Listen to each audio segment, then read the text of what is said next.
Hiya! In this video I wanted to share another small but powerful workflow optimization with Nix. In the previous one, which was quite a while ago, I've introduced devShells and how one might set them up in their main flake. Since then, I've had enough opportunities to use this setup. Let me show you. So, for example, I have a development shell for Nix, which enables NixD LSP. And if we look at that, yeah, here it is defined. And for a better example, we can look at how C++ projects, C++ environment is being set up. So we provide several build dependencies, but also we modify the editor per environment, per this shell, which is pretty powerful because I wouldn't want to pollute my, for example, JavaScript workflow with stuff from C++, right? Okay, and let me demonstrate the this development shell. I'm activating the CPP client here, right? If I were to look at any C++ file, we would see that the LSP starts, go to definition works, and building and running the tests would also work.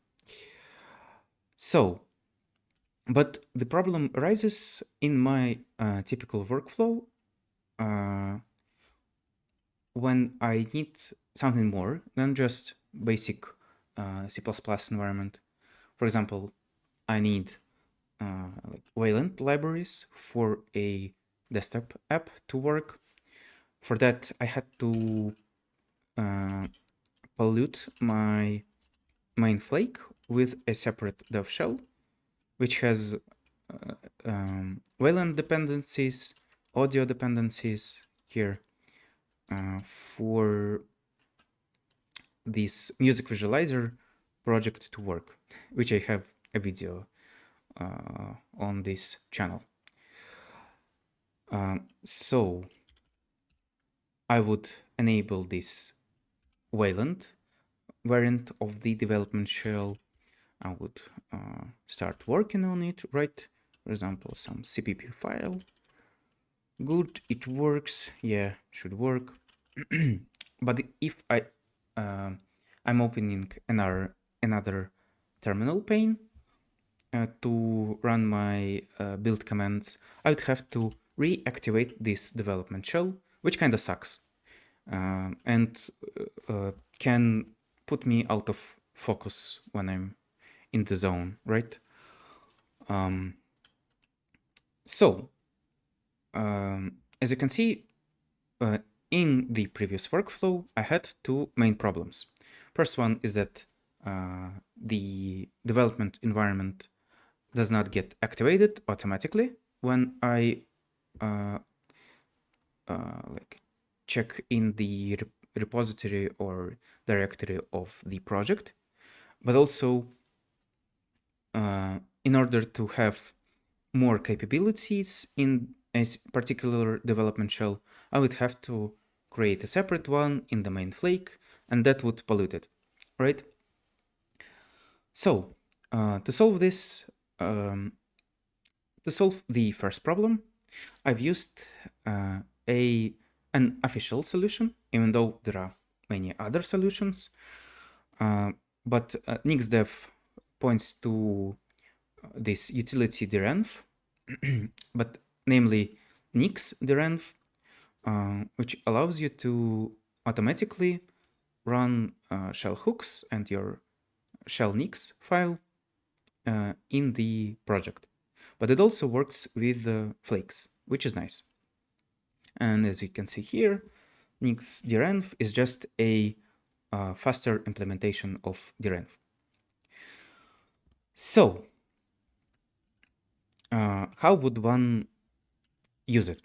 I have here a project which has Rust and Wasm and JavaScript dependencies. What I would have to do is create an env.rc file with a simple use flake here, right? I would install the renv utility, which is also pretty simple. Let me show you. In the home manager, it installs like this, but if you don't use home manager, your mileage may vary. But anyways, you would call the renv allow, and the flake that is in this repository would be activated, right? But it's not a simple flake, I guess, in my case, because it also includes my own main flake as a dependency. For the following purpose. In order to share the development environment outside of my main flake, I had to export it via this lib directive here. And also I added simple utilities to compose and extend devShells with more build environments or editor settings. Since a typical development shell is just a description of outputs, right? All I had to do is provide a way to mix in more outputs into this development shell. And so we get something like this. We have a call to make compose shell, which is my utility, right? Which describes which development shells it depends on or tries to combine them. But also it provides extra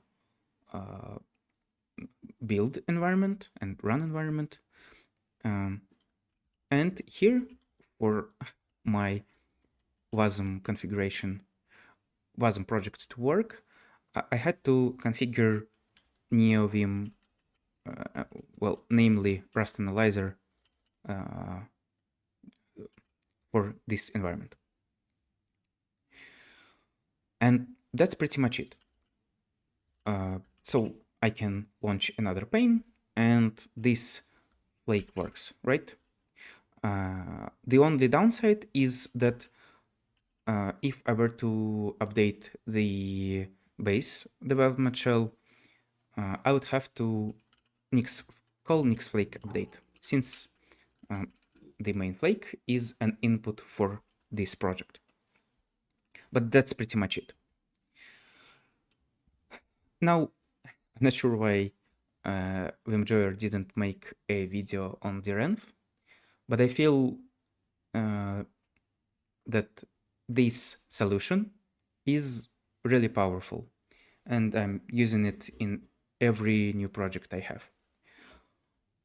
Yeah, let me also confirm that both Rust and JavaScript environments actually work here. For example, we have a Rust file here. We can just open up LSP info. Yeah, so Rust Analyzer works here, right? Also TSLS is present. Yeah, I mean, that's pretty much it. I'm guessing that this topic boils down to basically 3 commands, right? You add an env.rc, allow the renv to do its thing, and that's it.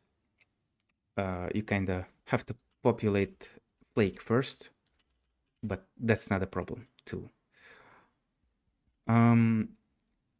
So you can play with my setup on your own. I will leave a link to the repository in the description, but I highly encourage you to experiment with Nix yourself, because it's kind of fun to build this setup. Thanks for watching. Bye.